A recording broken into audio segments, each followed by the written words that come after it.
The committee will come to order. Welcome and thank you all for joining today's hearing, which is entitled A Review of Title VIII, the Forestry Stakeholder Perspectives. After brief opening remarks, members will receive testimony from our witnesses today, and then the hearing will be open to questions. First, I'd like to recognize our chairman of our whole committee, Mr. G.T. Thompson, for an opening statement that he may have. Well, thank you, Chairman Lamalfa and Ranking Member Salinas. I appreciate today's hearing and the opportunity to hear from this great panel of witnesses. Today's hearing marks the first event of the newly formed Forestry Subcommittee. With the great challenges we have in the national forest system and forested regions of the country, it's my hope that this subcommittee can shine a brighter spotlight on the needs of the forest sector, especially as we begin the Farm Bill process. Since joining the House Committee on Agriculture 2 farm bills ago, I've been proud of this subcommittee and the full committee's forestry achievements, specifically in supporting the Forest Service, non-federal forest managers, partnership agreements, forest research, and new markets for forest products. Still, forested regions have many significant challenges that need to be addressed. For decades, we've witnessed timber harvest decline on national forest lands, which undermines forest health, rural jobs, and the local economy, and revenue to counties and local public schools. We're also facing a nationwide forest health crisis and a wildfire crisis in the West. In my district, we continue to have great challenges with invasive insects and plants and diseases that further undermine forest health.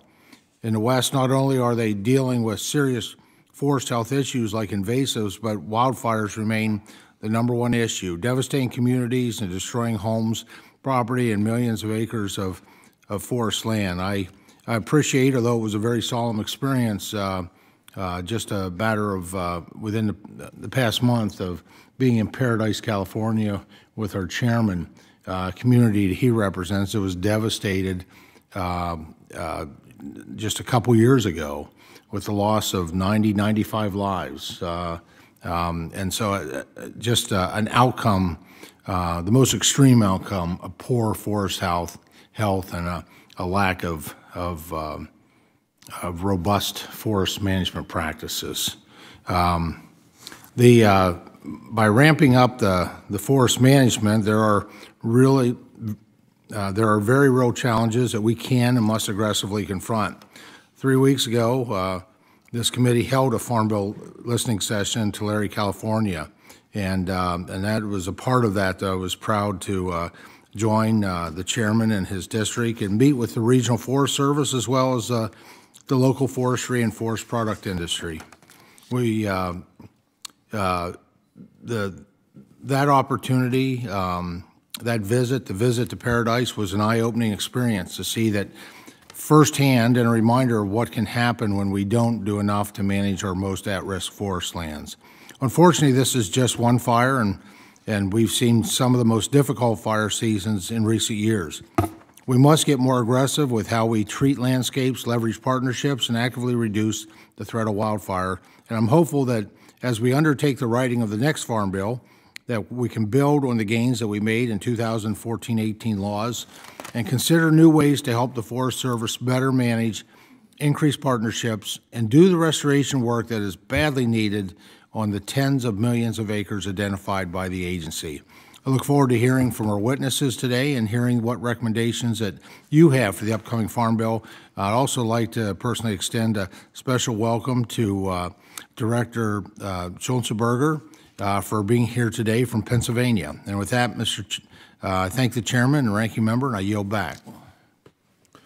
Thank you, Chairman Thompson, and it's certainly been a pleasure to be able to first be given the responsibility of chairing this subcommittee and to work with you all these years, including this new session, as we try and get a fast start, and indeed we are, on the Farm Bill and the issues with our forests in this country. So thank you so much, Mr. Chairman. Now I'd like to also recognize our distinguished ranking member, the gentlelady from Oregon, Ms. Salinas, for her opening remarks. Thank you, Mr. Chairman, and good morning. I'm very pleased to join this subcommittee and thank my colleagues on this sub. Thank the chairman, Mr. LaMalfa, and very honored to be serving as the ranking, and I look forward to working with the gentleman from California. I'd like to thank the witnesses for being here today. I know it takes a good amount of work to pull together testimony, and I appreciate all of you sharing your perspectives and really providing some insight as we move forward on the 2018 Farm Bill. Healthy forests are critical to our nation, both environmentally, ecologically, and economically. And my home state of Oregon, as you all know, shows how interconnected and intertwined these issues are. Farm Bill programs and authorities play an important role in both private forestry and management of our national forest system lands. And today's hearing is an important first step and an important first opportunity to hear from our stakeholders on how those current authorities and programs are actually used and implemented by land managers and forest product users to responsibly build rural prosperity and improve forest health. And I look forward to hearing today from the witnesses on those opportunities for improvement and challenges with current implementation efforts. And I want to again thank the ranking member, the Chairman LaMalfa for arranging this hearing, and I yield back. Thank you, Ranking Member Salinas. I look forward to our work together as we, with our neighboring states, have faced extreme challenges with forestry and wildfire, et cetera. So we'll find a lot of common ground on that, I'm sure. So for my statement, I just want to say thank you again for being here and for this very first committee of the new Congress for the Subcommittee on Forestry. We'll focus on Title VIII of the 2018 Farm Bill, and we'll receive testimony from our panel of industry partners for their feedback. We hope to hear what is working, what isn't, and what recommendations our panel has for improvements for the next Farm Bill due this fall. Across the West, of course, we continue to face a wildfire and forest health crisis. As we begin turning our attention to the next Farm Bill and discussions on this title, this committee and Congress as a whole need to understand that this is a true crisis. The pace and scale of active management on these forests and landscapes must be drastically increased, and this must happen right now. We must undertake the paradigm shift that the U.S. Forest Service has been calling for and dramatically increase the management to restore forest health, protect rural residents, air quality, water quality, and reduce the threat of catastrophic wildfire. As you know, that our Ag Committee oversees the USDA. The U.S. Forest Service is a component within the USDA, therefore within our purview. The Forest Service has approximately 193 million acres in its charge, and so that's the nexus that we have here today in this committee and in our obligations in the Ag Committee. So in the past 5 years alone, we've seen some of the most destructive wildfires on record, especially in California. In my own district, we have seen several of these fires. The 2018 Camp Fire, as our chairman mentioned, in Paradise and surrounding areas on the ridge in northeast Butte County. The 2020 North Complex Fire, which was several fires in eastern Butte County and stretching into others.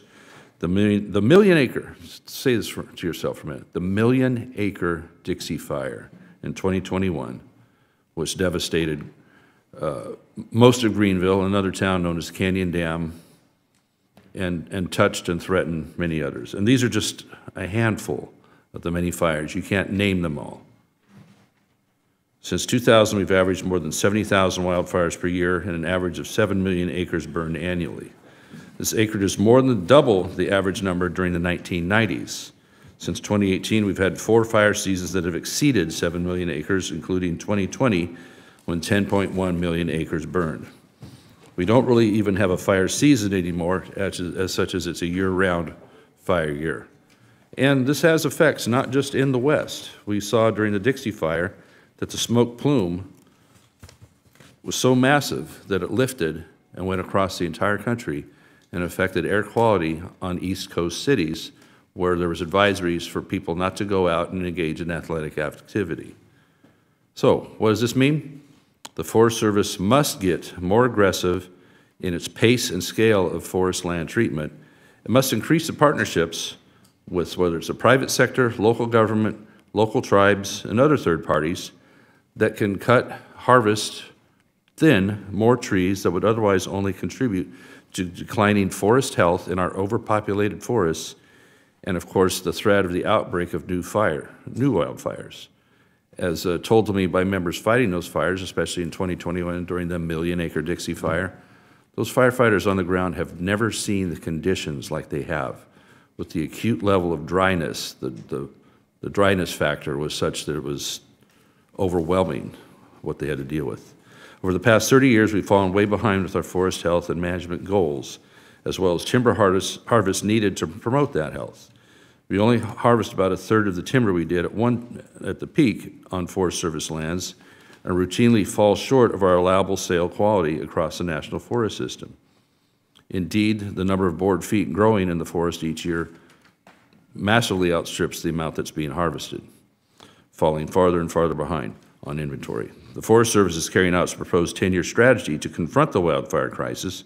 Through this plan, the Forest Service has identified some 20 million acres of federal land and another 30 million acres of adjacent non-federal lands that are at the highest threat of catastrophic wildfire and in need of immediate treatment. This would be carried out over a 10-year period. Billions of dollars have been appropriated by Congress to the Forest Service over the past year and a half to help support this work. Yet funding alone will not fix the massive problems we have with wildfire in our forests. As the agency is moving forward with this work, this committee needs to know what tools, what authorities, or other resources the agency needs, and they must be vocal about it. And all of our other partners must help to ensure that this work actually gets done as well. The Farm Bill should be used to help address some of these challenges in the West and across the National Forest System. The forestry title of the Farm Bill contains a variety of provisions, and we must expand the management authorities in this law.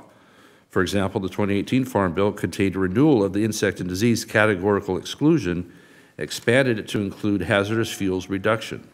This is a common sense change as disease and invasive species contribute to worsening forest health. Federal lands are not good neighbors because they are overstocked and overgrown, allowing forests to become tinderboxes ready to ignite onto adjacent private lands. We must expand the good neighbor authority to encourage more partnerships with states, counties, and tribes who have the ability to efficiently get projects done on the ground that will prevent wildfire and more timely. More also needs to be done to help discourage litigation that only serves to undermine common sense management projects that will help prevent wildfire. This includes legislating a full cottonwood fix, a court decision which has held up delayed forest restoration projects since 2015. The last Farm Bill also expanded the landscape scale restoration program on cross-boundary restoration and authorized new tools that allow for the collaborative treatment of hazardous fuels loads on bordering non-federal lands. We need more of these authorities and partnerships that allow the Forest Service to administer these treatments immediately, which is needed on these at-risk acres, to increase the pace and scale. The megafires we continue to see are not normal wildfires. We don't have to accept this as a new normal. Because they are landscape scale wildfires, the proactive treatments must also be landscape scale to prevent them from breaking out in the first place. I'd like to thank all of our witnesses for being here this morning and in person. I know it's not easy to come to Washington, D.C. with travel and taxi and hotels all being expensive and a pain in the rear getting sometimes, I'll tell you. So we appreciate your valuable time and willingness to participate with us. We look forward to hearing your testimonies and sharing your expertise and recommendations with this committee as we ramp up this Farm Bill process. So, seeing who we have here today, we'll move into our witnesses. The chair would request that any other members that would wish to submit their opening statements for record so that we can have these I can't talk. So the witnesses may begin their testimony and to ensure that there's ample time for questions. So our first witness today is Mrs. Ellen Schulzebarger, who is the state forester for the state of Pennsylvania. How'd you manage that, Mr. Chairman? She is testifying today on behalf of the National Association of State Foresters. Okay, then our next witness will be Mr. Skip Brandt, who is in the 1st District, Idaho County Commissioner. He is testifying today on behalf of the National Association of Counties. Our third witness is Mr. Bill Imbergamo, the Executive Director of the Federal Forest Resource Coalition.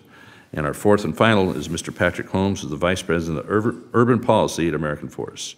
So thank you all for joining. Let's proceed to your testimony. And each of you will have 5 minutes. The timer in front of you will count down to 0, at which point your time has expired. So, Ms. Schultzberger, please begin when you are ready.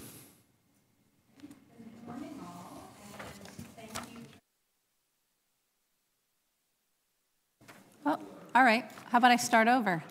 Good morning, all, and thank you, Chairman LaMalfa, Ranking Member Salinas, and members of the subcommittee for holding this hearing today and allowing me the opportunity to testify on behalf of the National Association of State Foresters. I'm Ellen Schultzebarger, and I'm the Pennsylvania State Forester, and I also serve as treasurer for the NASF.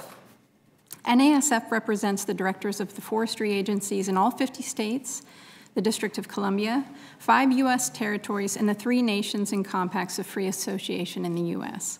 State foresters manage and protect state and private forests, which encompass nearly 2/3 of all forests nationwide. State forestry agencies are the primary delivery system for forest management activities, which include delivering technical and financial assistance to private landowners, protecting forest health and water resources, promoting the stewardship of all forests, including those in rural, community, and urban areas, and performing wildfire prevention and suppression across the country. This morning, I'd like to highlight a few policy priorities NASF has identified for the next Farm Bill. First, the Infrastructure Investment and Jobs Act provides flexible funding for the State Forest Action Plan implementation, allowing states to address the highest forest management priorities. NASF supports creating an authorization of appropriation in the 2023 Farm Bill to ensure this flexible funding is secured into the future to enable states to effectively target State Forest Action Plan priority needs. Second, the 2018 Farm Bill expanded the Good Neighbor Authority to allow tribes and counties to enter into Good Neighbor agreements. However, they were not afforded the authority to retain G&A revenues that would be reinvested back into those landscapes, greatly reducing the incentive to engage and partner on critical landscape projects. Additionally, the 2018 Farm Bill removed the ability for forest restoration services to take place off federal lands under established Good Neighbor agreements. This means that adjacent state, tribal, county, or other lands that are essential to the health and productivity of the national forests can no longer be restored as a comprehensive landscape with the revenues generated from G&A projects. NASF supports authorizing counties and tribes to retain and reinvest G&A project revenues, while also supporting the removal of the requirement that revenue must be spent solely on federal lands.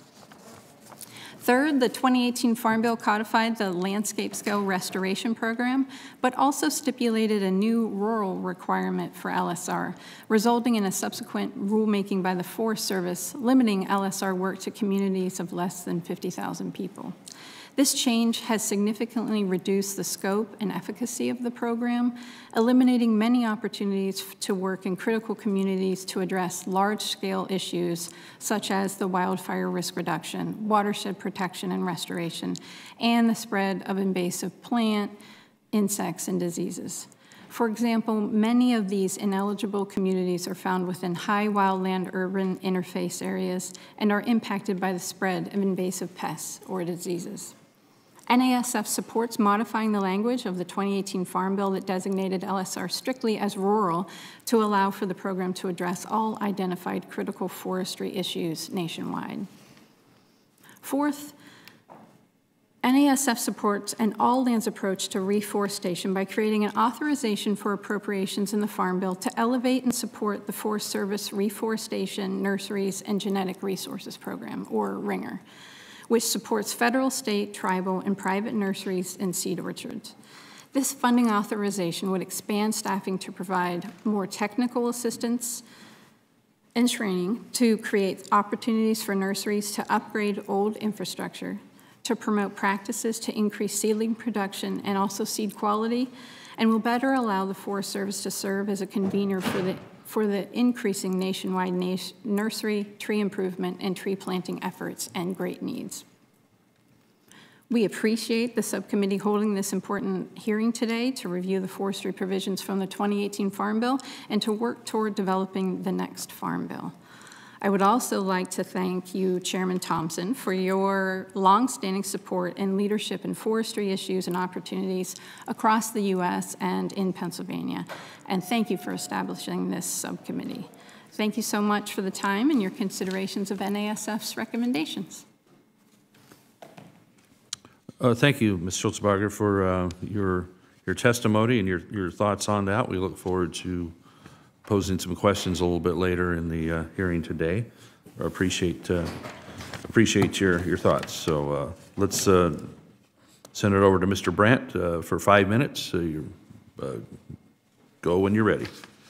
Thank you. Good morning, Chairman Thompson, Chairman LaMalfa, and Ranking Member Salinas, and members of the subcommittee.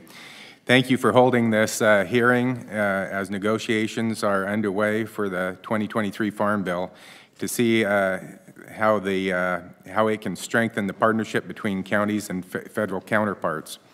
I am here today on behalf of the National Association of Counties. My name is Skip Brandt, and I serve as County Commissioner in Idaho County, Idaho, since 2007. I'm a lifelong Idaho County resident.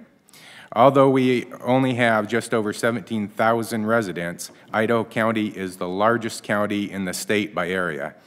We have 5.5 million acres of land in our borders. 4.5 million acres of those lands are federally managed. That is larger than Connecticut and Rhode Island put together. While the national forests within our jurisdiction represent a major economic asset for our communities we serve, many of those challenges that we face are also rooted in those public lands and our relationships with the federal agencies that manage them. The 2023 Farm Bill represents a unique opportunity to re-examine the role of the counties in management of the public lands and consider a new approach of federal policy that can better support current challenges from the county's perspective and other local governments. Therefore, I'd like to discuss a few points for the committee's consideration. First, the counties can serve as an integral role in the management of public lands throughout the country. Powers authorized in the Farm Bill, such as the Good Neighbor Authority and shared stewardship contracting, allow counties to partner with the federal agencies to jointly plan and implement land management decisions. County government can also contribute resources and expertise as a cooperating agency under NEPA, and often bring much needed insight into local conditions that may otherwise be absent from the discussions. In turn, counties can provide essential services, law enforcement, infrastructure, as well as search and rescue. Idaho County has enjoyed a strong working relationship with the Forest Service. Most recently, we partnered with the Nez Perce Clearwater National Forest on a Selway Middle Fork collaborative forest landscape restoration project. Despite the success that we have enjoyed in working with our federal partners, we often are hampered in the ability to help them manage our forest in support of our communities. Our county government operates under the economic constraints that 83% of our land is under federal management and therefore exempt from local taxes.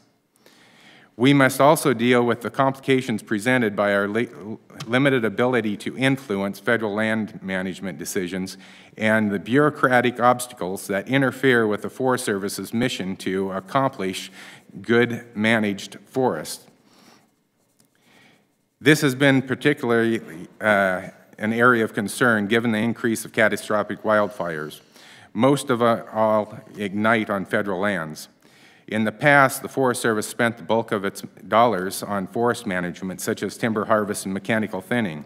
Instead, wildfire suppression has become its major priority today. This means fewer and fewer resources are being devoted to treatment of the forest every year, a challenge that is amplified by the Forest Service's ongoing struggles in hiring and retaining employees. Through the Farm Bill's forestry title, there are additional tools that our forest or federal partners can leverage to help local governments address natural resource management challenges. First, we can continue to promote the collaboration in public lands management by reauthorizing the Collaborative Forest Landscape Restoration Program and the Landscape Scale Restoration Program. When talking about truly treating land to combat wildfire, a few hundred-acre project is simply inadequate to get the job done. Reauthorizing these crucial programs would allow local government to partner with the Forest Service and give them more capacity to get things done on the ground.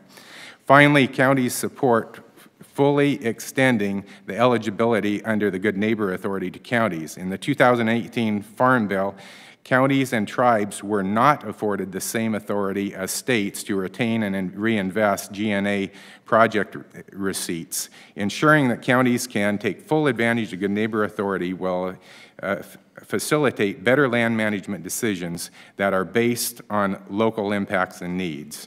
Chairman LaMalfa and Ranking Member Salinas, thank you for this opportunity and thank you for inviting me to testify today.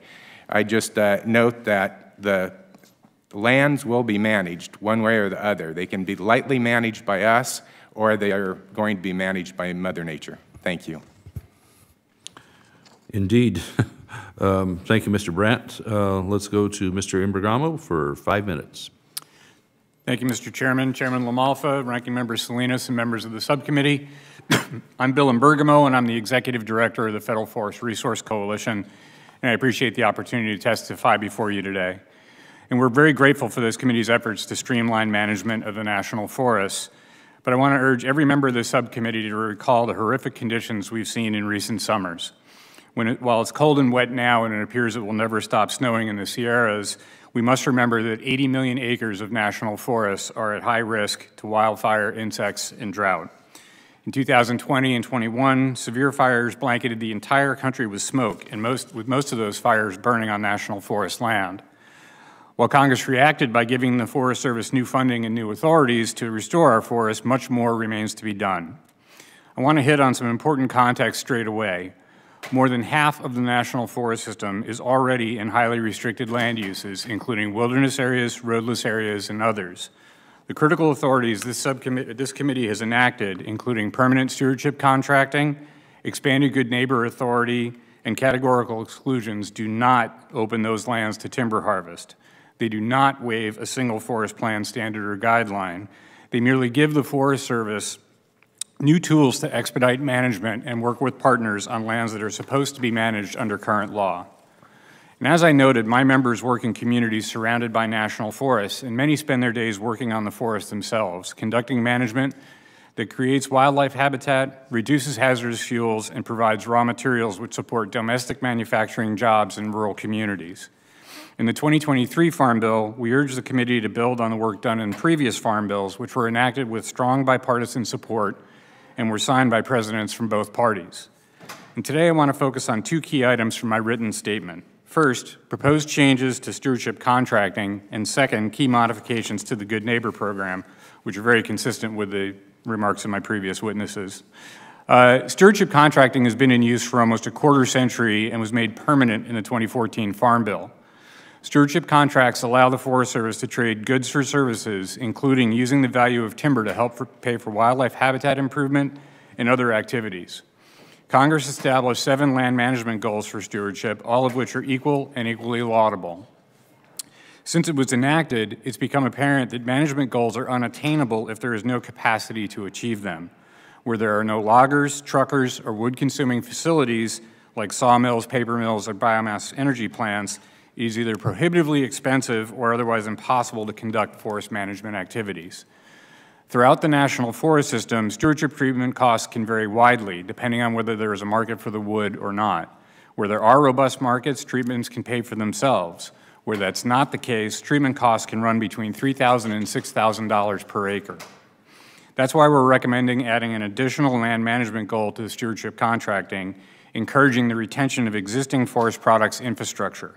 This goal would not override the other goals established by Congress. It would merely make it an additional co-equal goal. Likewise, with Good Neighbor Authority, this committee has taken the lead on expanding the authority to all 50 states and making tribes and counties eligible. However, As my other witnesses have noted, the 2018 bill restricted the use of GNA receipts to federal lands. This restriction appeared in the bill at the last minute as the conference committee was winding down, and it threatens to dampen the purposes, defeat the purposes of the program and dampen state interest and participation. We urge you to make GNA permanent for both the Forest Service and Bureau of Land Management, and to allow GNA partners, including states, counties, tribes, to retain some of the receipts generated by GNA projects. We also urge you to amend GNA to allow for a limited amount of road construction. GNA projects could help relocate poorly designed roads to areas where they cause less concern and thus help address the substantial road maintenance backlog on our national forests. We also urge the committee to consider adding language directing the Forest Service to cut and remove hazard trees to safely reopen roads following catastrophic fires. Too often, we see large areas of national forest land become inaccessible for emergency response, recreational access, and future management following large fires. These changes and those discussed in depth in our written statement are intended to retain wood-using facilities, generate value from forest management, and help cover the costs associated with restoring our national forests. In addition to hazardous fuels reduction, forest management can help create and maintain a wide variety of habitat types, including habitat for listed species like the red-cockaded woodpecker and Kirtland's warbler, and declining species like the ruffed grouse. In conclusion, I appreciate the opportunity to testify and to discuss some of our priorities with you, and I look forward to working with you on a bill that improves the health of our forests and our rural communities.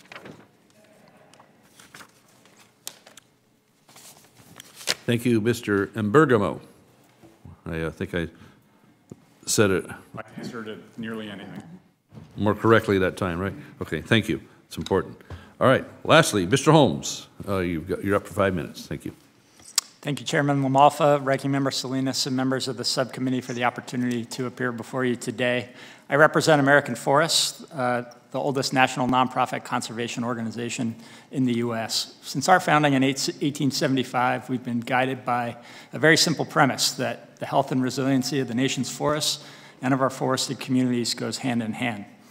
Our organization is very proud of a deep history dating back to our role in convening the first American Forest Conservation Congress in 1882 of supporting the forestry conservation movement, and we continue that work today.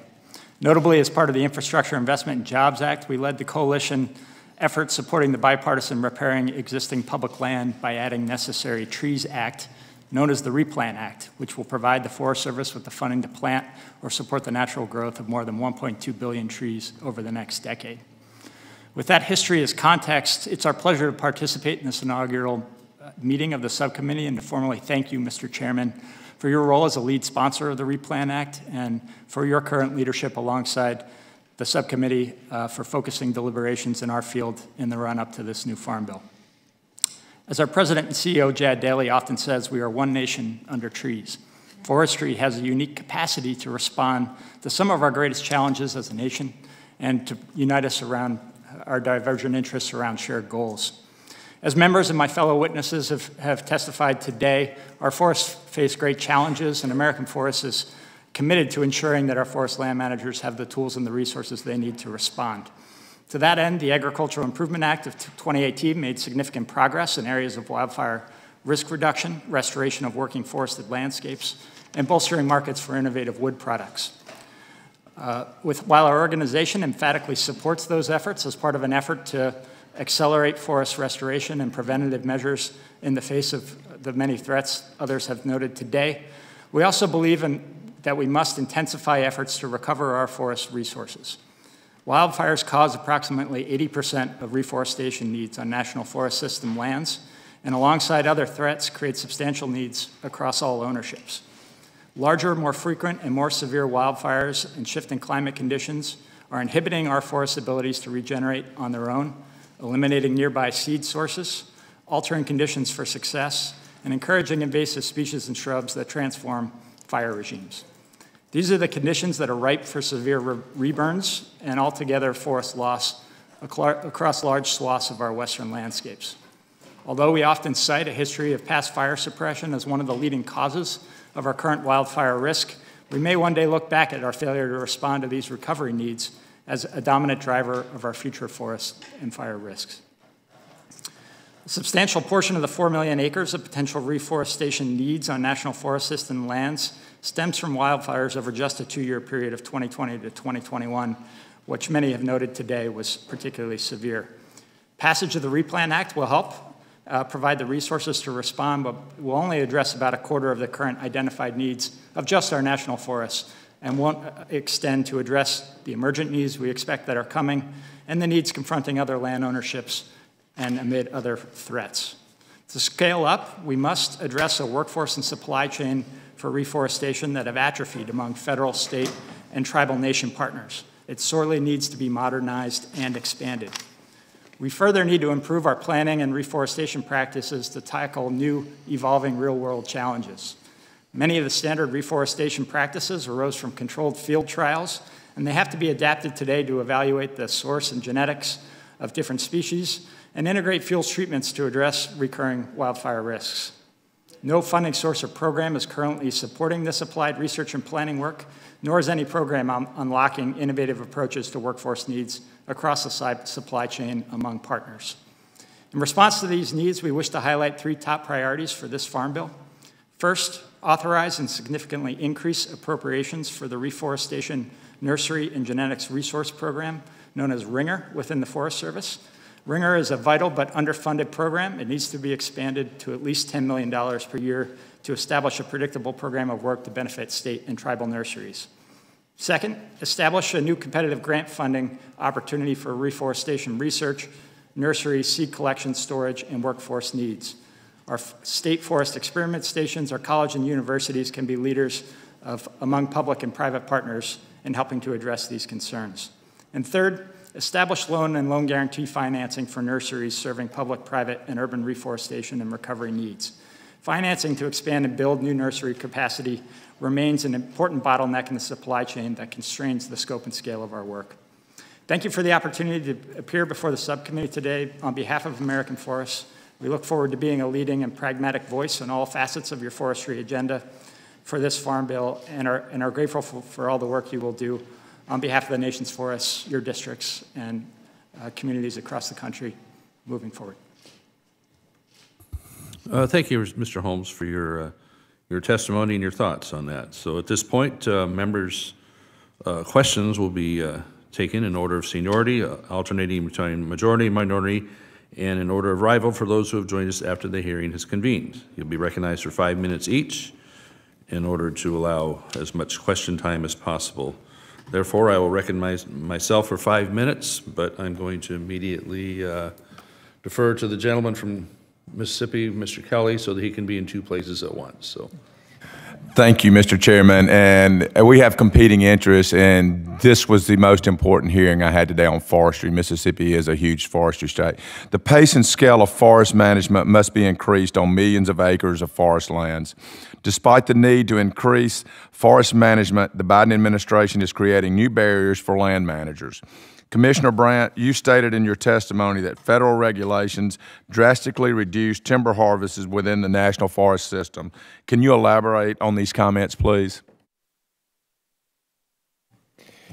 Well, as my witness to my left talked about access. Access is probably one of the largest issues dealing with timber management. If you can't afford to helicopter log everything, so you need to build roads. And roads, besides accessing the timber, also assist in fighting fire. One of the things right now in firefighting is that we're trying to do it completely by air again, and that's really expensive and not efficient. So I'd say the regulations on road restrictions is huge. And with that, Mr. Chairman, I yield back the balance of my time to you. Reclaiming my time, thank you, Mr. Kelly. Let's see. Mr. Brandt, the forestry title has a clear impact on the timber community in Idaho County. Ranchers are also impacted by the way forestry programs are implemented. Over the last years, we've seen what happens federal policies to reduce hazardous fuels are incomplete or not effective. We know it's important to reduce the density of standing timber and prevent accumulation of fine fuels on the ground in order to have an effective strategy.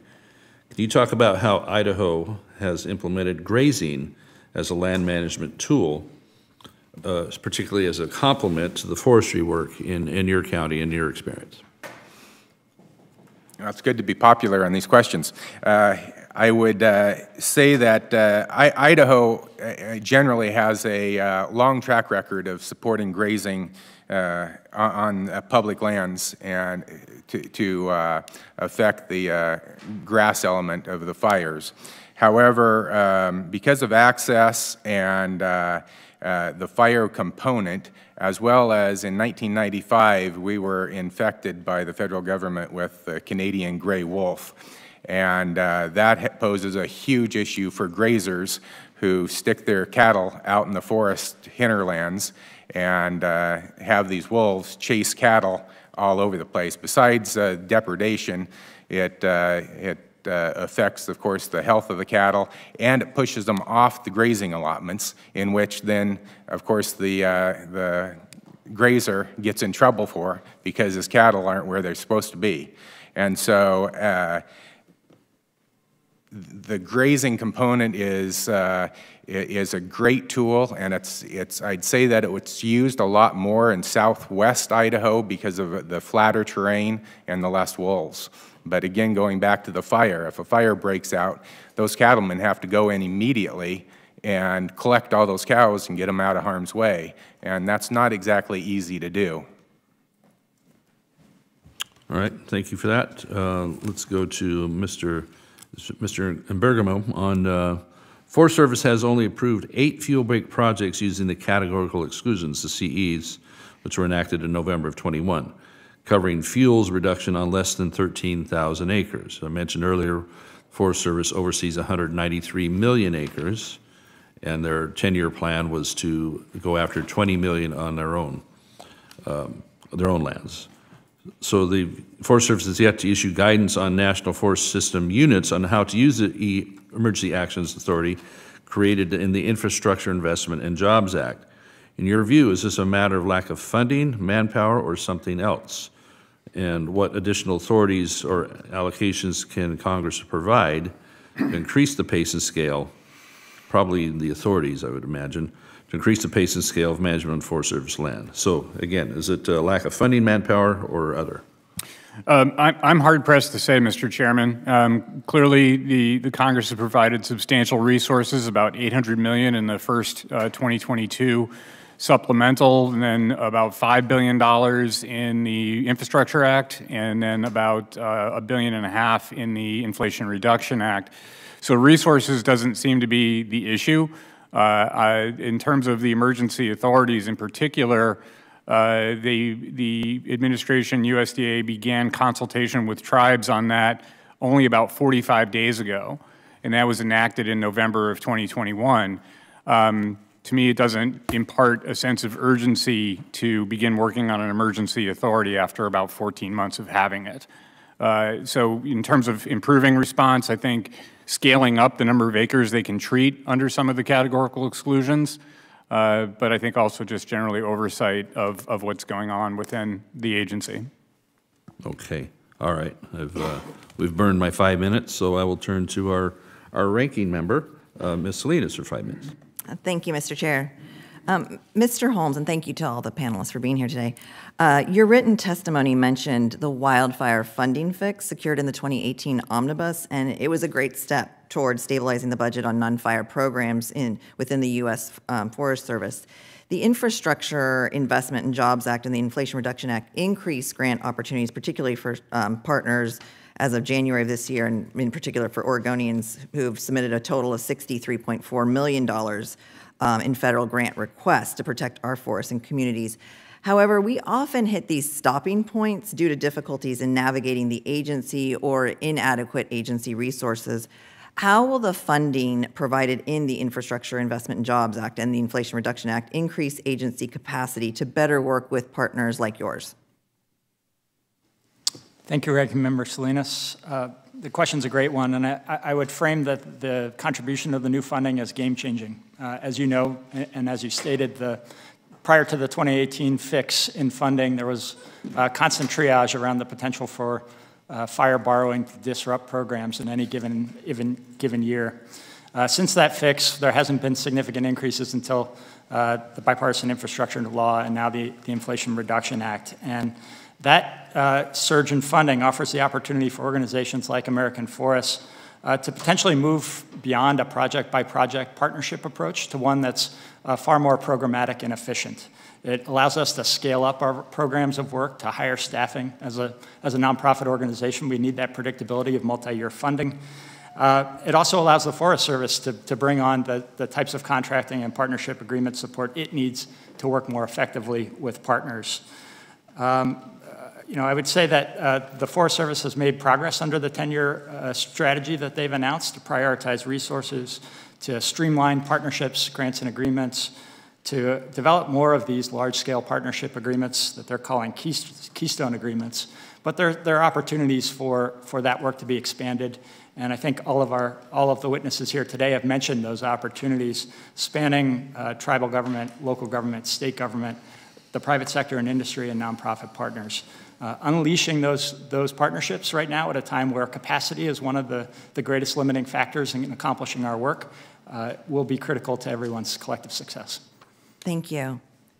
And this question is for Ms. Schulzeberger. Your testimony mentions a need to support reforestation through support of the U.S. Forest Service Reforestation Nurseries and Genetic Resources Program. Can you speak to the work that's being done to support seed orchards, particularly in states like my own, Oregon, and how good neighbor agreements are important for making that work really effective? Yeah, great, absolutely. So in the same ways that state agencies can support the Forest Service in, say, timber management or wildfire risk reduction or stream restoration, reforestation through the GNA, states can also lend their capacity and expertise to help with nurseries and seed orchards. So other states have been moving forward with GNA projects with national forests and state seed orchards, and there's many opportunities for us to work together in building our nurseries and seed orchards together. So there's success already in place with other projects, and I think there's great opportunity for this to occur with orchards and nurseries as well. Thank you. And then just hopefully a quick follow-up.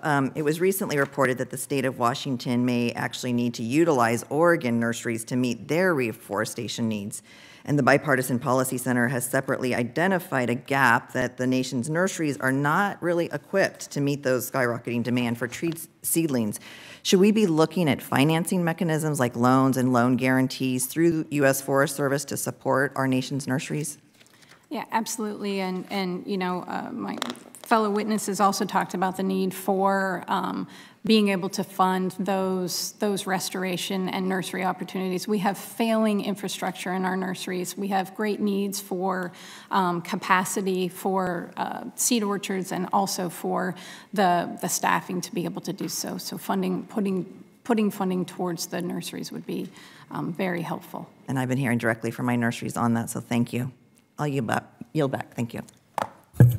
Thank you, Ranking Member Salinas. So we will now turn to our colleague from Alabama, Mr. Moore. Thank you, Mr. Chairman. Mr. Embergamo, is that how you say it? Embergamo, okay, got you. Thank you for your testimony this morning. As you're aware, the Farm Bill creates a robust framework for all jurisdictions in managing forest. In my home state of Alabama, upwards of 93% of our state's forests are privately owned.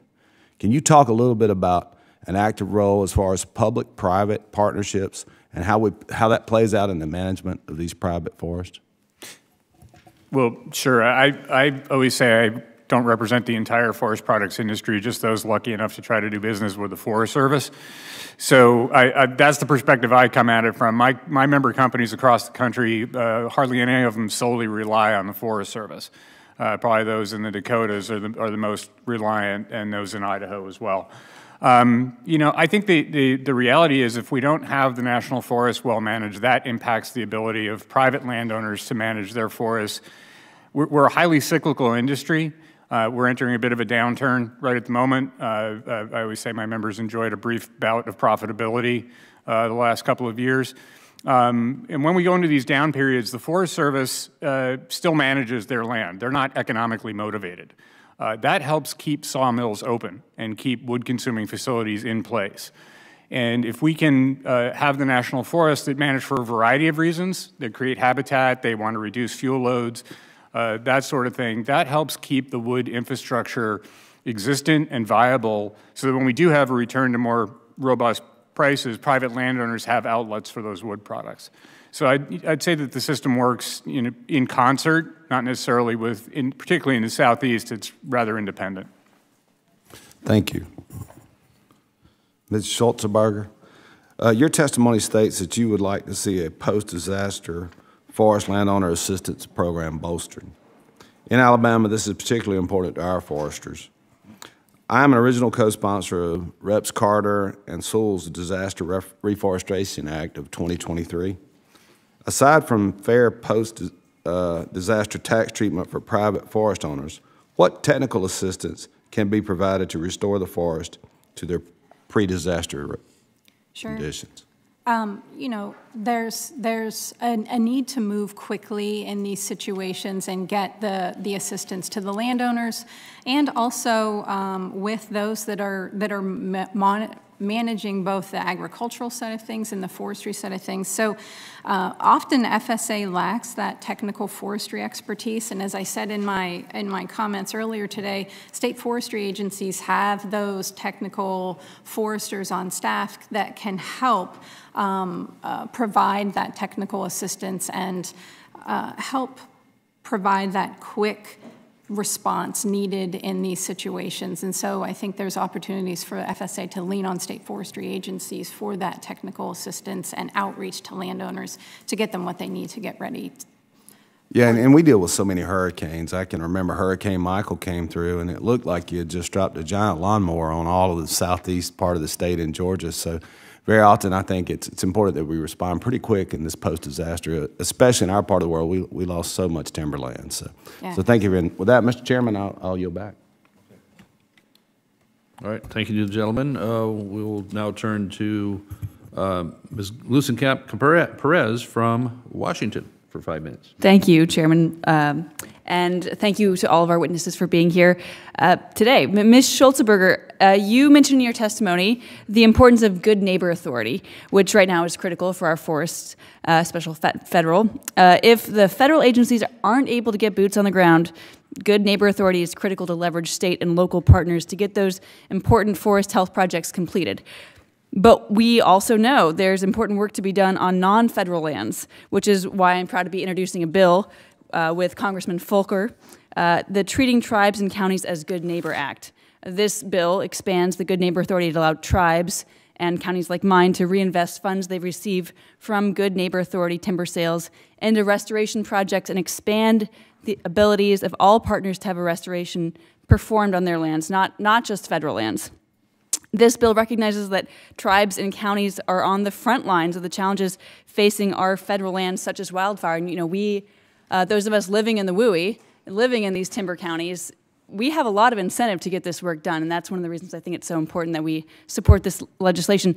In your testimony, you speak about the importance of expanding it. Could you speak to the changes, what these changes would mean for our states, counties, and tribes, and the health of our forests broadly? Sure, and I mean, we all know in managing natural resources, we've got to work at a landscape scale, across boundaries, across ownerships, and it requires a collaborative approach. And so GNA has really worked for states in working with the Forest Service in getting good work on the ground, adding that capacity. And it works for states, and we feel that it could work for tribes and counties too. They just need those tools and those funds to go back to them to be able to do the same level of work that the states are doing. And this only adds that capacity and allows for further work within the national system and across that landscape of the GNA. Thank you. I'd also like to talk about some of the challenges our resource-heavy counties face as we think about how to manage their lands and support our local communities. Skamania County, where I live in the southeast corner of my district, is 80% Forest Service land. It is a lot of the Gifford-Pinchot National Forest. Mr. Brandt, your comments about the economic restraints of Idaho County government really resonated with me as counties in my district face similar issues. I really know what it feels like to, these county governments feel like they are always coming with their hand out, asking for something when they want to think about ways to ensure their long-term prosperity. From your perspective, Mr. Brandt, how can we help these resource-heavy counties generate a sustainable income? Like, what existing federal programs can and should be leveraged to ensure their long-term economic viability? Well, right off the bat, it's just land management. Growing up in Idaho County, I can only literally remember one day that our valley was socked in with smoke back in the day. However, at that time we had 8 sawmills running, vibrant sawmills. Now we have 1, and we have weeks and weeks of being socked in with smoke. So the component of tourism goes down when you have a summer filled full of smoke. Nobody wants to be on the rivers. And so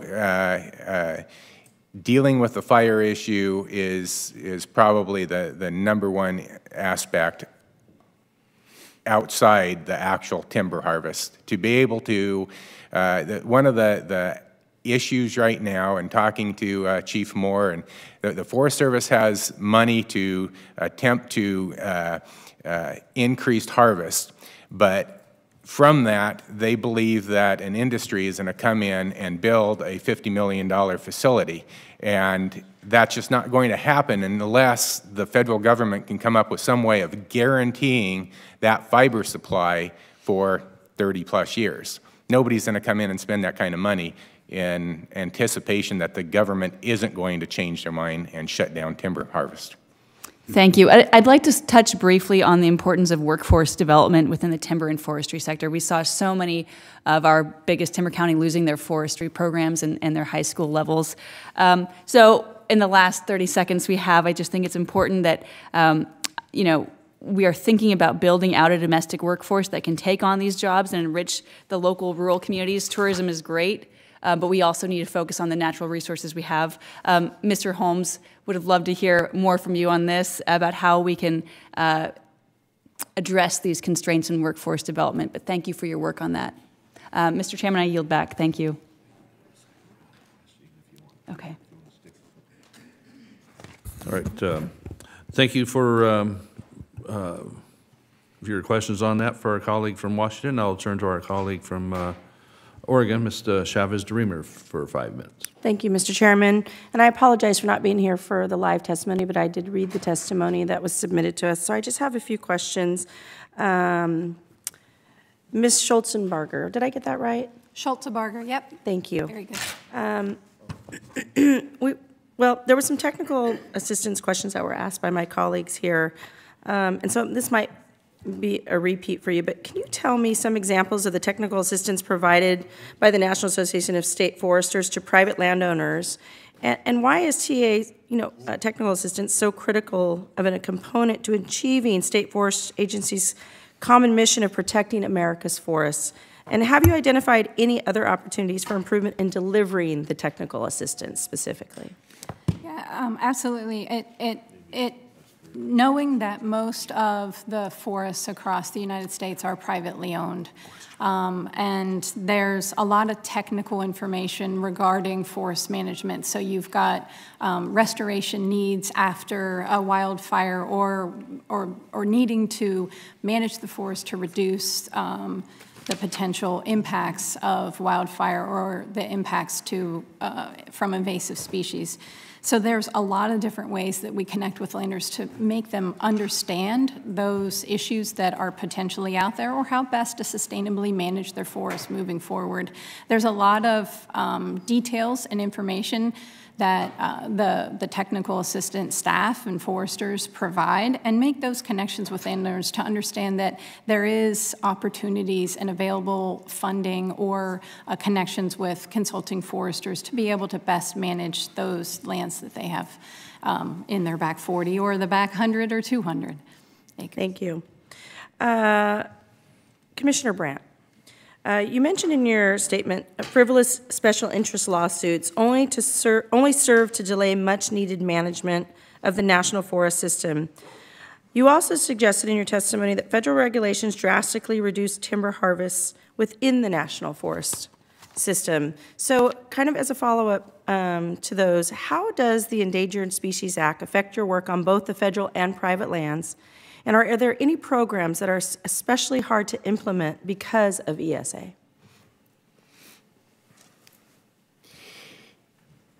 With regards to the programs, I can't really answer that directly, but with regards to ESA, right now, the Nez Perce Clearwater National Forest, which has the biggest presence, I've got 6 national forests in my little county, and they have the heaviest presence, and they have right now 3 projects, 2 big ones that are tied up in lawsuits because of the ESA issues. And so that's the caveat. As hard as the Forest Service employees recognize that they need to manage the land, but whatever they do, there is a group out there that would rather it literally burn up naturally than have loggers go in there and actually treat the lands. Thank you. Mr. Holmes, the Forest Service was allotted over $10 billion from the Infrastructure and Jobs Act and the Inflation Reduction Act. With that in mind, some of the testimony we've heard today noted that the Forest Service is challenged in hiring and retaining workers, and I'm concerned that a large pool of money like that going to an underemployed agency could lead to lost dollars and irresponsible spending. How can Congress provide the proper oversight or this funding on how partners like you or your organization help the Forest Service implement these dollars and ensure they reach the communities that are desperately in need? Thank you for that question. Our organization's been heavily involved in the workforce issue and believe that there are opportunities for cooperators such as nonprofits to play the role of essentially serving as the farm team for our federal agency partners. It's hard to get folks and talent into many of the rural places where most of this work needs to occur. And organizations like ourselves can help develop new training, new pathways that bring people from their academic institutions and backgrounds into careers in this service and position them to effectively onboard into the federal system. So we'd love to see the agency taking more advantage of those opportunities around restoration work and rightfully agree that there's a significant need to bring a focus both to the acute needs around workforce but longer term issues as well. Thank you. And with that, Mr. Chair, I yield back. Thank you to our colleague from Oregon. I'll recognize myself once again for 5 full minutes this time. And indeed, we will have additional rounds of questions for those that would wish to stay or come on back. All right, Ms. Schultzberger, again, our states are on opposite ends of the country, but both have our home areas live the importance of a proper forest management and our industry to our local economies of the timber industry. So the 2014 Farm Bill expanded the Good Neighbor Authority to all 50 states, and the 2018 Farm Bill expanded to counties and tribes, as has been emphasized heavily on the panel here today, and we got stuff to fix on that with the ability to have the revenue be more flexible to put it right back into the work that they're doing. So indeed, has our attention, and you've all done a really good job of underlining that today. So we'll work hard on that in this upcoming Farm Bill to fix what was basically an oversight or a last minute something on that, okay? So, but please emphasize for us what other incentives can be provided to both public and private partners to continue and expand the work that are so greatly needed in the West as well as in your region. Specific to GNA or just generally? We hope to get the GNA fix done, but expanding beyond that when we're talking about the pace and scale of forestry work that needs to be done. I think mostly on federal, but anything on your mind on, sure, yeah, on other incentives we can move in this direction? I think when you think about you know, increasing that pace and scale, obviously, and I had already mentioned the need for partnerships and being able to work at that large landscape collaborative scale across different ownerships. And tools like GNA, tools like the Joint Chiefs grants, the tools like LSR really enable and support that landscape scale, which really we need to look at when you think about managing invasives or you're looking at restoring a landscape. Being able to cross those boundaries and have flexible ways that we can get funds to partners, to counties, different state agencies and federal, to be able to be flexible in getting those funds out there. And so, you know, GNA, Joint Chiefs, LSR, and I had also talked about that rural piece in the LSR language, and really one of the— Yeah, once you drill down on that a little Sure. more, in your opening Yeah. comments, you were talking about that, the 50,000 and less and lower population towns, and how Right. that's been a real impediment, you know, on WUI and everything. Please. Right, and a lot of times, many of the issues that we have result around people in forests, right? That's how often invasives or pests and diseases are spread. And it's different across the U.S., I understand this, but in Pennsylvania, 99% of our wildfires are human-caused. And so we see an increase in wildfires in those communities, that 50,000 and above, and being able to target funds in those areas where we need to be connecting with people, working to reduce that wildfire risk around those high populated communities. It just really has made it difficult to make those connections where we really need to make those connections. So that would be helpful. On the larger ones, how does that work on the smaller ones? The smaller ones we're able to funding is able to be put in those smaller areas, but in the larger areas, then those funds or that grant program cannot be utilized in that area. So that's something we need to be looking at too. Would we expand the number or raise the number? What would we do? We would, you know, essentially raise the number or remove that rural designation. So that would allow it to be in all community types. You know, trees are beneficial in many, many different ways, or forest management in those, be it rural, community, or urban forest is really important. There's Thank you. Great opportunities. Mr. Bergamo, on a post-fire situation, when we're getting into salvage and recovery, what are some of the what can we do to fix the bogging down of that? I'm short on time here, but we'll come back later perhaps. Sure. One of the things we could do is the agency gave itself a new authority called Determination of NEPA Adequacy, which would enable them to use an already decided NEPA document, and they can make the determination that NEPA document adequately addresses the issues after a fire, and they can still do the project. If only part of the project area is affected, unfortunately, what we frequently see is the agency drops back, reinitiates NEPA, possibly reinitiates ESA consultation, and you know, wood has an expiration date on it.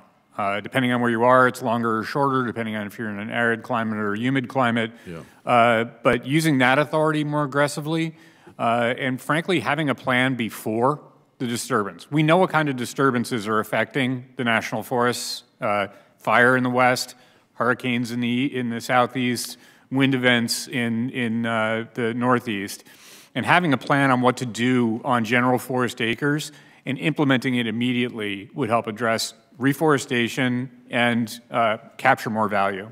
Okay, thank you. My time's passed on. Our Ranking Member Salinas, do you have an additional? I do. Thank you, Mr. Chairman, and thank you for allowing us this additional time. Mr. Brandt, in your testimony, you mentioned the need to reauthorize both the Collaborative Forest Landscape Restoration Program and the Landscape Scale Restoration Program, and we've discussed this a lot here.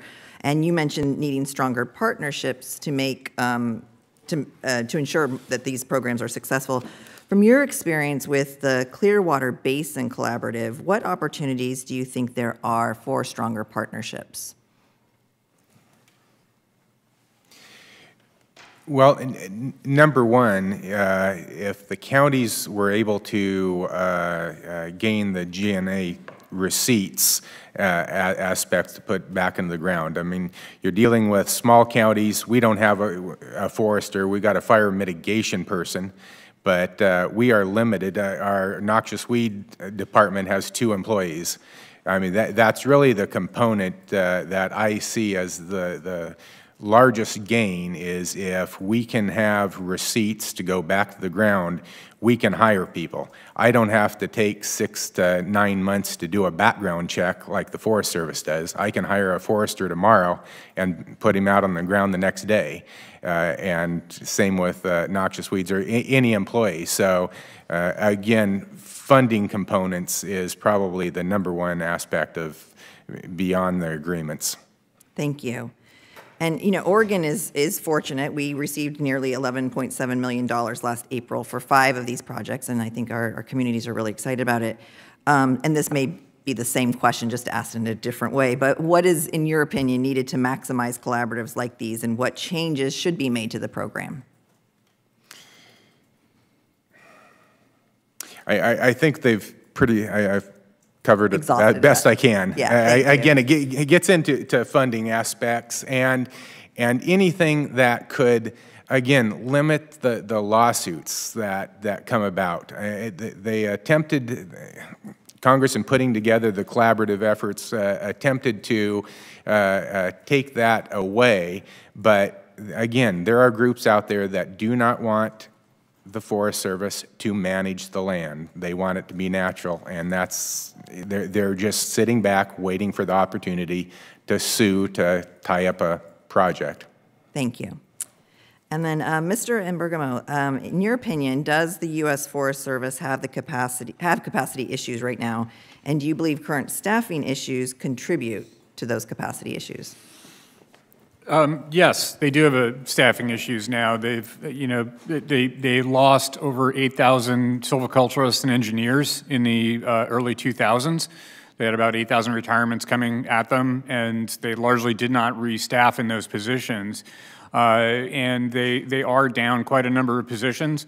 I would say that my industry is also down quite a number of positions in the mills that have closed and also in the mills that have remained open. We've done things like automate and contract for things. That's definitely a way that they could increase their capacity. The other way that they could increase their capacity would be to reduce the planning time, the lead time required to get a project on the ground, and that would be through more aggressive use of the expedited authorities that Congress has already passed. Thank you. And one follow-up question. Will the funding provided by the Inflation Reduction Act help address the 39% drop in forest management staff that was brought about by fire borrowing? Yes. Both Inflation Reduction and the Infrastructure Act should provide some ability to make up for some of those things. The one thing about both of those laws is they were enacted without much regard for the agency's budget structure. And so that might be a worthwhile conversation with the agency, is how to better align those pots of money with the new budget structure, which quite frankly within the agency is poorly understood. Thank you so much. And I yield back.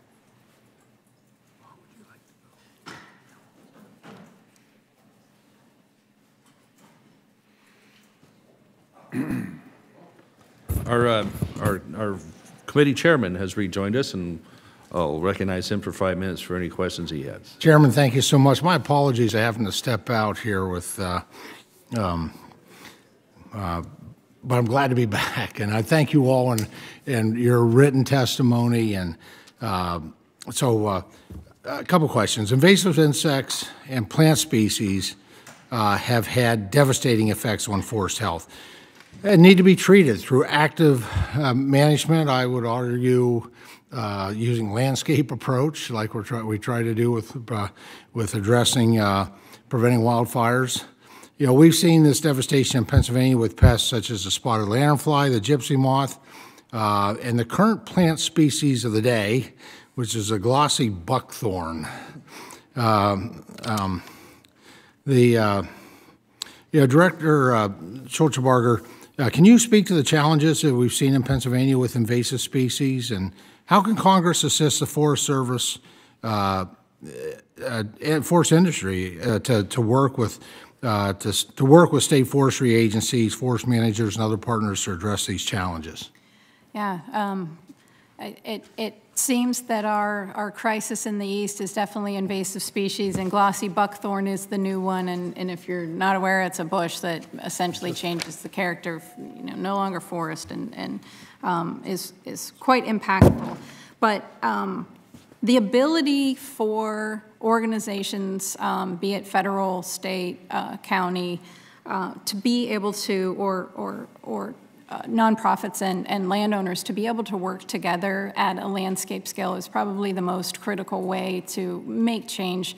In Pennsylvania, around the Allegheny National Forest, we have the Allegheny Forest Health Collaborative, which has been an extremely successful group and tool in getting information out there about what is going on, how to address and treat some of these species, and help bring together potential funding streams and share ways that we can make an impact to these resources at a larger scale. Because if everybody's doing one piece here and there, we're really not going to address the issue of these spreading invasive species. So the ability to get these funds like GNA Joint Chiefs, LSR, and there's cooperative weed management areas, to be able to have funding go there to provide that technical assistance, to prioritize funding and really target those treatments at a landscape scale to help address an issue is probably the most critical piece, is having everybody involved. Yeah, absolutely. It really is an all hands on deck, right? And reducing the barriers to that. And again, I appreciate with your testimony that you had provided. It's trying to anticipate unintended consequences and provide clarity so that as folks in the executive branch with Forest Service are executing exactly what the intent of Congress was. And believe it or not, that doesn't always happen. So that's where the oversight is so important, that we stay at the table. Mr. Imbergamo, good to see you. Are you familiar with the Cottonwood case? Yes, sir. Excellent. Can you tell us what the status of this precedent is? Yes. So Cottonwood was a case in Montana, possibly Idaho. Sorry, and the gist of it is the result is that the Forest Service has to go and consult with Fish and Wildlife Service on the underlying forest plan. Even if Fish and Wildlife Service has no concerns about the project, they have no take or jeopardy concerns for the listed species. This has made the Forest Service go back and consult on forest plans that are old enough to drive, some of which were adopted in the 1980s. In fact, the injunction that was in place in New Mexico in Mr. Vasquez's district was on a plan that was adopted, I think, in 1989. And that enjoined all activity for about 13 months. And that area was the area that the Hermit's Peak fire burned. The Obama administration appealed that to the Supreme Court, and Congress provided a sort of stay of execution in the 2018 omnibus bill that actually expires at the end of this month. And that fix only partially addressed the precedent. We actually right now have, in Region 1, which is where Idaho is, we have about 300 million feet enjoined in cottonwood cases. That's enough to frame about 26,000 houses. That's a lot of fuel for wildfires, which are devastating, as we know, to forest health, human health, the economy. And so I'm looking forward to working with the chairman and the ranking member as we put together this forestry title in the Farm Bill so that we can really advance and I think build on the successes that we had in 14 and 18 for the forestry title. So thank you, and my time has expired. Thank you, Mr. Chairman. We will get after that. So I feel we can kind of keep going here a little bit, and we have you, so we haven't taken that much time yet. So Commissioner Brandt, in your statement, you talked about frivolous special interest lawsuits that only serve to delay much-needed management of the forest system. Would you elaborate on that a little bit? Because I certainly feel it in my area in Northern California, especially post-fire, but this is important pre-fire, too, on being able to do the common sense management. Yes, sir, and I turn to my other witnesses with regards to, and the term skips my mind, but when individuals sue and then they're reimbursed expenses. Equal access to justice. Equal access to justice, I think, is a huge component that fuels that fire, if you will.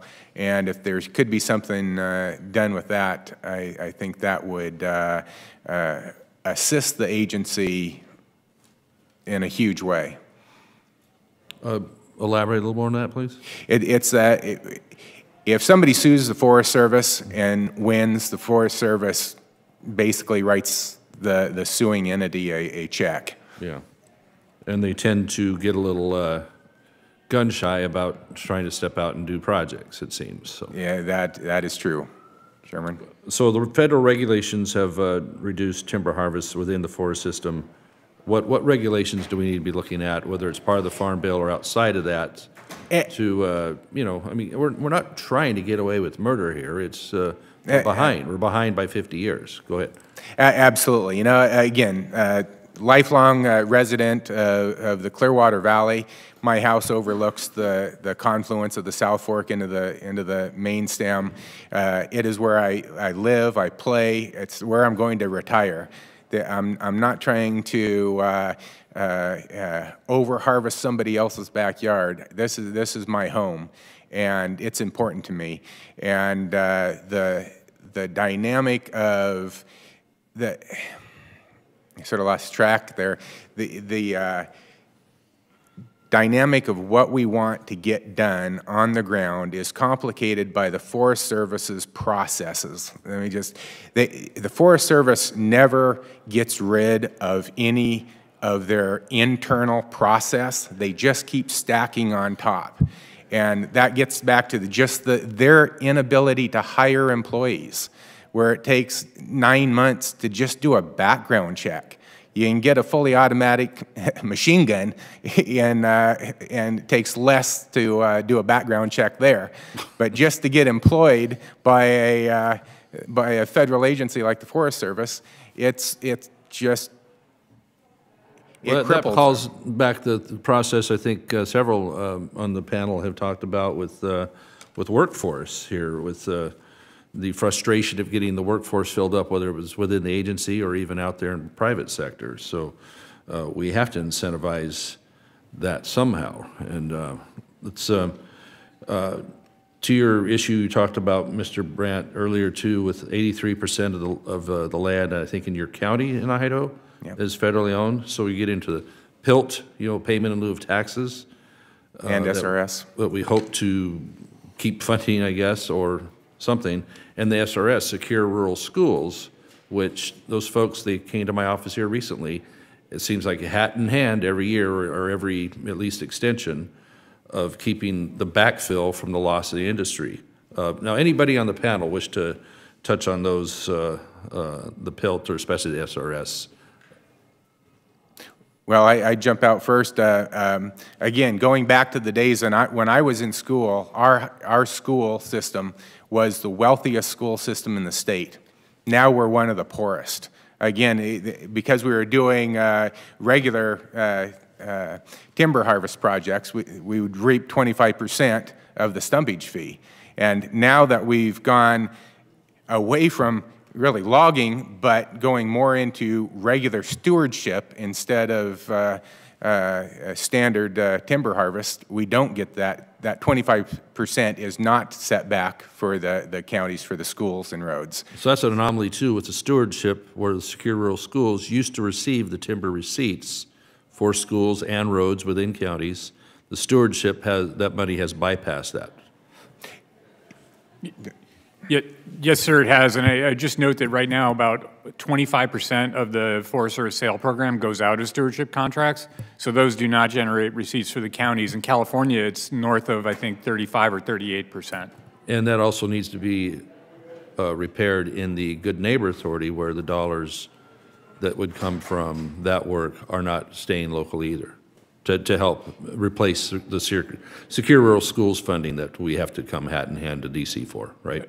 I believe that's correct, sir, yes. Yeah, okay. I just note that the component of stewardship funding that the agency gets, it's very specific on how the agency can use it. It's to go to the ground and to the to treat the ground, not necessarily a payment to the county schools and infrastructure. Right. Okay. Well, maybe that's not so bad.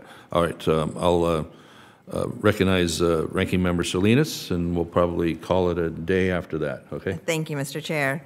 So, Mr. Holmes, you can bring us home here. You mentioned the need to authorize and appropriate more funding for the Reforestation Nursery and Genetic Resources Program. How would this increase benefit federal lands? Thank you for the question. The Ringer program supports primarily technical and financial assistance for state and tribal nurseries, and in that regard complements a lot of the work that happens on our federal lands and federal nurseries. As you know, many of the impacts from insect and disease, wildfire, know no boundary, and so we view the Ringer investment as an important complementary investment to what Congress has authorized through the Replan Act moving forward. Thank you, and I do have a follow-up. So your second recommendation is to establish a competitive grant funding opportunity for reforestation, research, nursery, and seed collection, seed storage, and workforce needs. Why is it important that this is done in partnership with state agricultural and forestry research stations, colleges, and universities, and other researchers? Right now, our conventional practices for reforestation, as I mentioned during my testimony, are really based on these rather antiquated field trials we did many years ago with certain spacings, the opportunities to go back in to do thinning for regrowth, to do treatments of herbicide or other things to control competing vegetation. The realities we're facing in a post-fire context in particular, but also in response to these other threats, require completely rethinking those practices. They also require rethinking what seed and genetic sources are going to be the most productive over the long haul in those regions. And then we also have to integrate future fuels treatments and think about what the future condition of fuels is on the forest as we're reestablishing stand structures. There's currently no funding to do that kind of applied work and research, and in addition to support the needed monitoring, our land-grant universities, our agricultural and forestry experiment stations could be at the tip of the spear of supporting a lot of the work, and indeed many are, and I think could play an exciting convening role, bringing public sector, private sector partners together around that set of problems. Thank you. I yield back. Thank you, Ms. Salinas. I think at this point I would like to offer all of our panelists 60 seconds to each to close with any compelling thoughts we've missed here today. So let's start on the left of Ms. Schultzberger again. Oh, okay, rapid fire, compelling thought. Yeah, I think, you know, essentially what we've talked about is we have some good starts in the Farm Bill and some areas that we could provide some clarity to be able to really provide those on-the-ground results through GNA or LSR. And yeah, and we just really appreciate the time and listening to the different opportunities, and we're happy to talk further about any of these opportunities to make some effective changes to really broaden our landscape scale approach. So thank you very much. Thank you again for your testimony and your appearance today, Ms. Schultzberger. Mr. Brandt.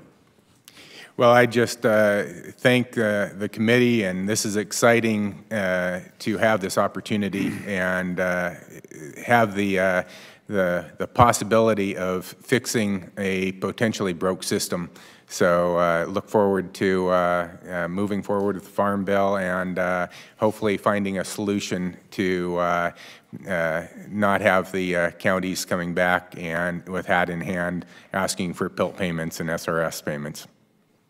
All right, thank you. We look forward to any communications you would like to send to us to help us in shaping the Farm Bill policy. Thank you, Mr. Brandt, for your time and appearance here today. Mr. Bergamo. So in the summer of 2014, I had lunch in Greenville in your district, and it's my understanding that that town is no longer there. that was burned to the ground by that fire. 75% of the buildings are not there. They are chipping away at coming back. They got a great spirit there, so yes, sir. And I think that if I can try to be compelling, the compelling thought is we have to start acting year-round like that is the crisis that we are facing. We cannot afford to have summers where we burn an entire national forest in one summer. That's what we've experienced in 2020 and 2021.